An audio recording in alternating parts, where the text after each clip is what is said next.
Hey there, West Michigan. Thanks for watching 13 Plus. I'm meteorologist Michael Behrens. It was a rainy start to the day out there, some thunder as well, but as we headed into the afternoon, the temperatures came up a little bit, the sunshine came out, and it was a beautiful end to the day. Speaking of a beautiful view, this was the 13 weather balls shortly before sunset, lit up in red. With those warmer temperatures ahead, beautiful evening out there, very comfortable weather today across West Michigan.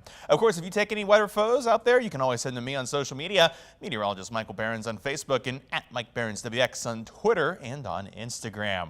Speaking of those temperatures again today, it was a comfortable afternoon, very much not like summer. 72 in Grand Rapids and Fremont, 75 in Muskegon, and even 68 for the high in Big Rapids today. Didn't even make it out of the 60s this afternoon. That temperature came just inside our 3-degree guarantee. Told you 74, hit 72, brings the accuracy streak now to 11 days in a row with 3 misses in the last month of forecasting. When it comes to tomorrow, we're looking at warmer temperatures ahead, and that's why the weather ball was and still is lit up in red. The 13 Weather Ball is sponsored by LaFontaine Lincoln Grand Rapids. Those temperatures tonight, though, they will get cool before that warmer weather gets here tomorrow. In fact, as of about 10:17, already down into the low to mid 60s across West Michigan. Dew points dropping into the 50s tonight as well. Will mean comfortable air on the way for tomorrow. Winds tonight and tomorrow coming mostly from the north. Going to keep things very nice as we head into Sunday. Low humidity, lots of sunshine, and comfortable temperatures will fall to the 50s tonight, but we're right back up close to 80 as we head toward tomorrow afternoon. Again, under ample sunshine. That overnight low is 56. We'll be up to 81 tomorrow for the high. Those temperatures keep on climbing, though, as we head toward Monday. Some haze comes back to the forecast, along with a very warm high of 86 degrees come Monday afternoon. The radar still shows a little bit of rain on the east side of the state from what came through our region earlier today, but no more rain for the rest of the weekend. Clear skies stretching back out through Wisconsin. You can see a little bit of moisture in northeastern Wisconsin and into the UP, but that's not going to make it toward us here in West Michigan. In fact, our forecast is looking very quiet as we head through tonight. Mostly clear skies in place, mostly sunny as we head into your Sunday afternoon. Could we see a stray pop-up somewhere in Michigan? It's a possibility. It's not one that I'm really excited about, so I'm expecting dry weather for almost all of us as we head through the day tomorrow. We're into clear skies as we head through Sunday night with sunshine and some haze as we head through the day on Monday, but no rain to kick the week off, just warming temperatures. The humidity, that starts to come back as we head toward Tuesday, along with some rain and storm chances. You can see them working their way into northwestern portions of Michigan as we head into the early AM hours of your Tuesday, and there is a risk a few of those could come across the lake with some gustiness to them. There's a severe weather risk on the northern side of the lower peninsula and up into the UP, but not here in West Michigan, at least not in the 13 on your side viewing area, though we will keep a close eye on those storms Tuesday and into the day on Wednesday. Temperatures before we get to the midweek, though, they'll be comfortable for tomorrow, hanging around upper 70s to low 80s for the lake shore. Once you get to Ludington, more like mid 70s. Inland away from the lake shore, northern counties will be on the upper 70s, low 80s by Greenville. Those temperatures will be in the low 80s for Grand Rapids all the way down to Kalamazoo. 13 on your side, 10-day outlook.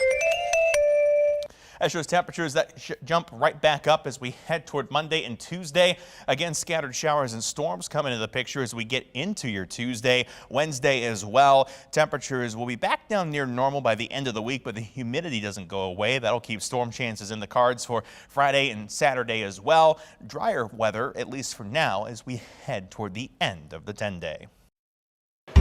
The 13 on your side beach and boating forecast, sponsored by AAC Credit Union.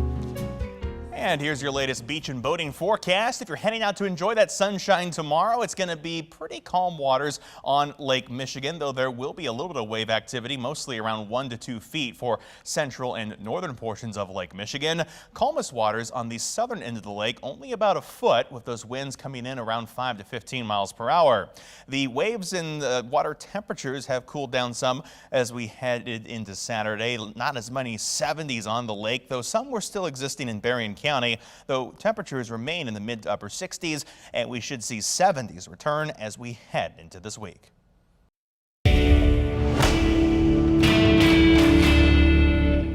And with all that great weather on the way Sunday, you may need to break out the sunscreen. Brandon Lewis from our National Verify team looks into if you'll get the same result from spray-on sunscreen as you do with the lotions.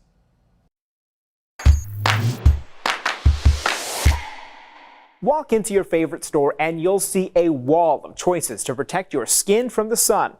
A Verify viewer texted us asking about the difference between spray-on and lotion sunscreens. So let's verify. Are spray-on sunscreens as effective as lotions? Our sources are Harvard Health and 2 board-certified dermatologists to explain it's all about how you apply sunscreen. I think it's easier with a lotion to make sure that you're getting full coverage. With a spray, you may not be as careful. So that is a consideration with the spray. Dr. Rajani Kanta also says despite the advertising, you can't simply spray and go. I recommend that you spray and then you make sure that you rub it in so that you're not missing any of those, you're not missing any spots. Harvard Health found when spraying, most people apply just a quarter of what they need. Researchers recommend spraying each area for up to 6 seconds. You know that you have enough when your skin glistens. If it's not glistening, you gotta put more. But Dr. Danilo Del Campo says that doesn't mean sprays, when used properly, are any less effective than lotions. Between a lotion that has SPF 30 and a spray that's SPF 30, they are equivalent. However, the difference is how do we apply it and the method that we apply it.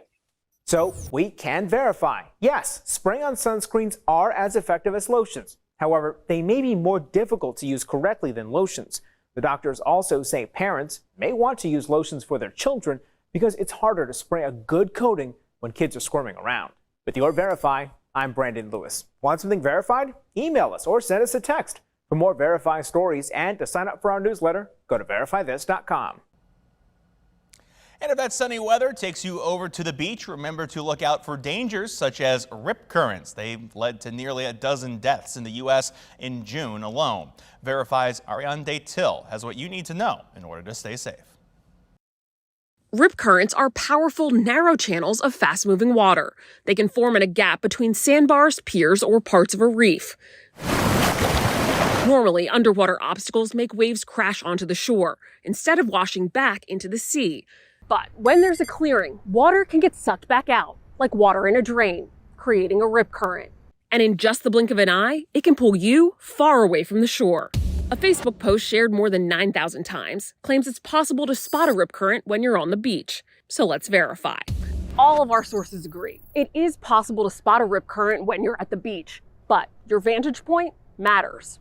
Greg Dusick, a senior scientist with the National Ocean Service, says the best way to spot a rip current is to be at an elevated position, away from the water's edge, like a beach access. So, what should you look for? Rip currents often appear as a narrow gap of darker, seemingly calmer water between areas of breaking waves and white water. The National Weather Service says wearing polarized sunglasses can help you spot a rip current because they allow you to see more contrast in the colors in the water. Don't have sunnies? Look for a line of foam, seaweed, or debris moving away from shore. That's a sign there could be a rip current. So we can verify, yes, it is possible to spot a rip current, but it's easier to do so from a higher vantage point. If you do get caught up in a current, don't swim against the current. Instead, swim parallel to the shoreline. Once you're free from the pull of the current, start swimming on an angle back towards shore. With your Verify, I'm Ariane Till. And once you head back home and the heat cranks back up later this week, one of the toughest things about summer is staying cool without breaking the bank. So how can you use a ceiling fan to help maximize your savings? Brandon Lewis is back with this Verify. Temperatures are soaring across the country, and that's prompting many of you to ask about ways to help keep your home cool without breaking the bank. One Verify viewer texted us to ask if keeping their ceiling fans on when they're not home can help cool a room. So, let's verify. Our sources are the Department of Energy, the University of Florida, and the North Carolina Advanced Energy Corporation. The University of Florida explains ceiling fans don't change the temperature of a room. Instead, they work by moving air around. When the air passes over your body, it carries heat away and helps your sweat evaporate, both of which make you feel cooler. So, no, leaving a ceiling fan on when you're not home will not cool a room. In fact, the Department of Energy recommends you turn off your fan when you leave the room because their motors actually produce heat. When you do use a fan, make sure it's spinning counterclockwise, which pushes the air down to you. With your Verify, I'm Brandon Lewis. Now you're up to date with the latest forecast and some verified facts about the warm weather ahead. You can always find more online at 13onyourside.com or by downloading our news and weather apps. For now, though, thanks for watching 13 Plus. I'm meteorologist Michael Behrens.